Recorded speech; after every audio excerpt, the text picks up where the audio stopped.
नमस्कार दोस्तों, मैं शिवानी स्वागत करती हूँ मेरे यूट्यूब चैनल में। आज मैं आप सबके लिए लेकर आई हूँ एक कहानी।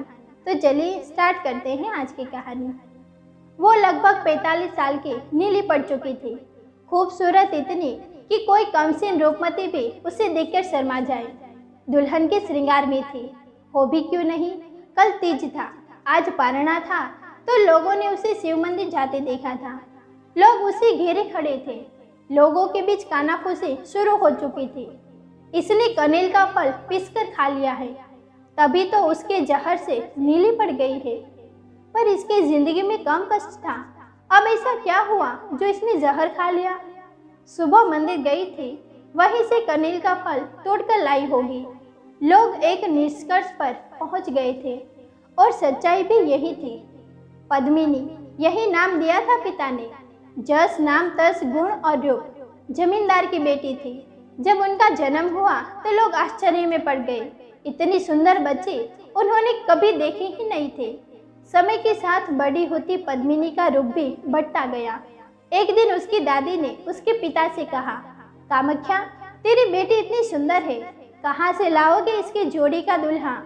उसके पिता ने कहा, मेरी बेटी लक्ष्मी की तरह है, तो मैं इसकी शादी विष्णु से ही करूँगा। इस पर दादी बोल पड़ी, तब तो तेरी बेटी कुंवारी रह जाएगी, इसके जैसा दूल्हा मिलना असंभव है। ये बात उनके पिता को चुभ गई। पद्मिनी लगभग 15-16 साल की रही होगी, तभी उनके पिता एक शादी में गए। वहाँ उनकी मुलाकात एक लड़के से हुई जो पद्मिनी की तरह ही बहुत सुंदर था। सुदर्शन नाम था लड़के का, जस नाम तस रूप। उसे देखते ही पद्मिनी के पिता उस पर फिदा हो गए। सुदर्शन के बारे में पता किया, वो एक खाते पीते परिवार का लड़का था। पद्मिनी के पिता वहाँ से पद्मिनी की शादी तय कर ही वापस आए। जब पद्मिनी की माँ को ये पता चला तो उन्होंने इस शादी को करने से इनकार कर दिया। पर पति के आगे किसकी चली है?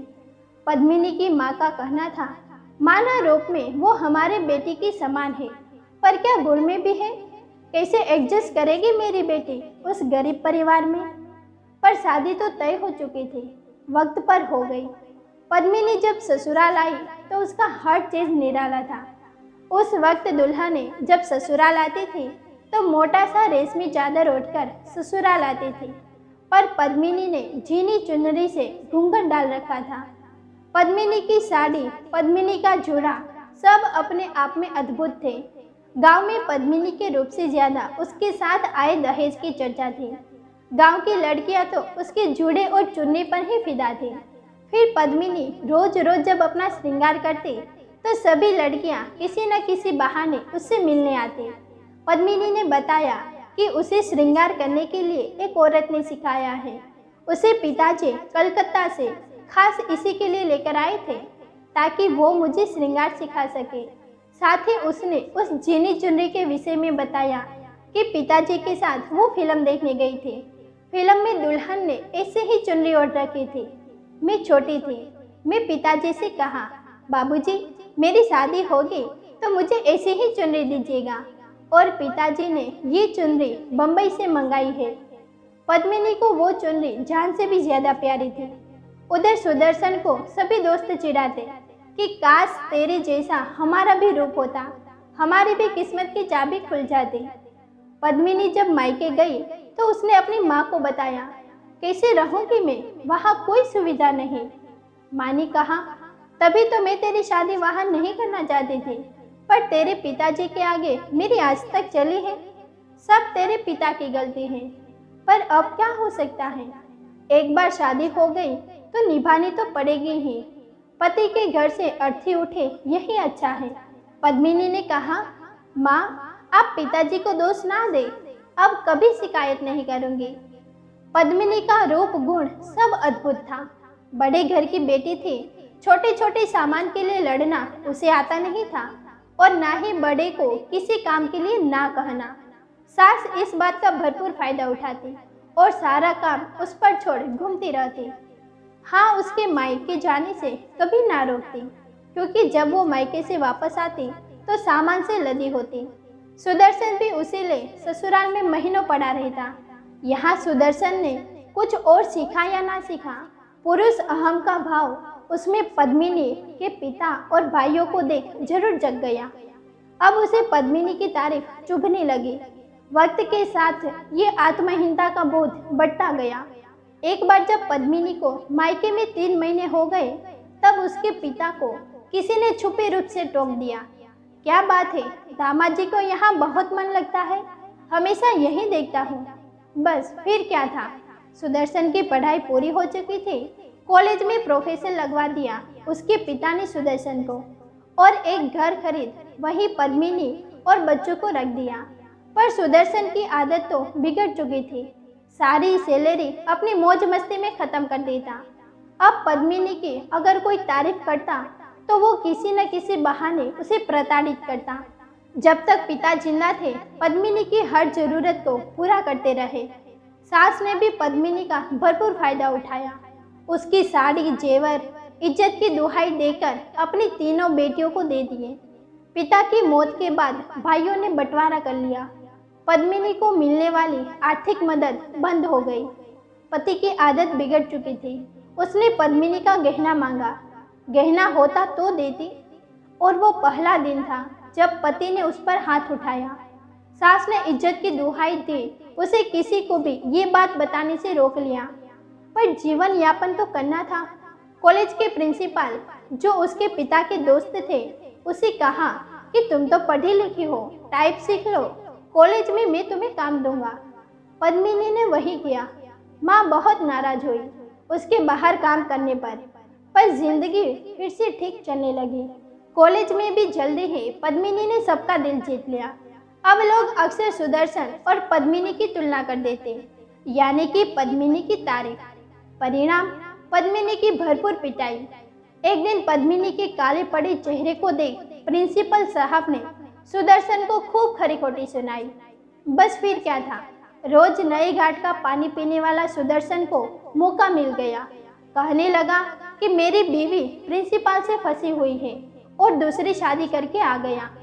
पद्मिनी की माँ को जब पता चला तो भाइयों से बोली।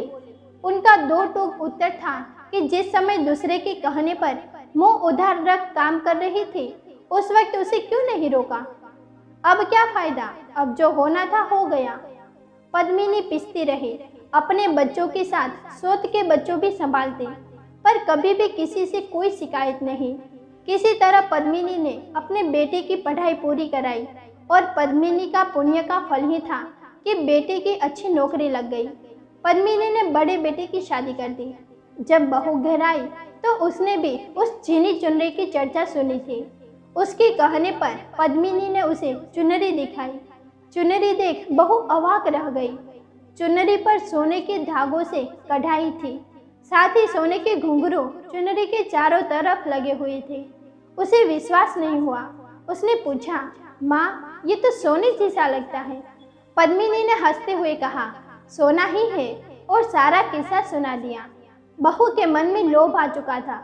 उसने चुनरी मांगी, क्योंकि वो जो भी मांगती पद्मिनी का सामान तो वो खुशी खुशी उसे दे देती। अभी पिछले महीने ही पद्मिनी के भतीजे की शादी हुई थी। उसे नेकलेस सेट मिला था।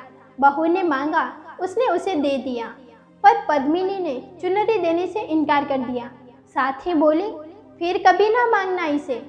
ना तो मां जी के कहने पर ही इसे दिया, ना ही इनकी पिटाई पर दूसरी को दिया। ये तो मेरे साथ जाएगा। पर बहू के मन में तो लोभ समा चुका था। उसने अपने पति से चुनरी की हट कर दी। बेटे ने माँ से चुनरी मांगी।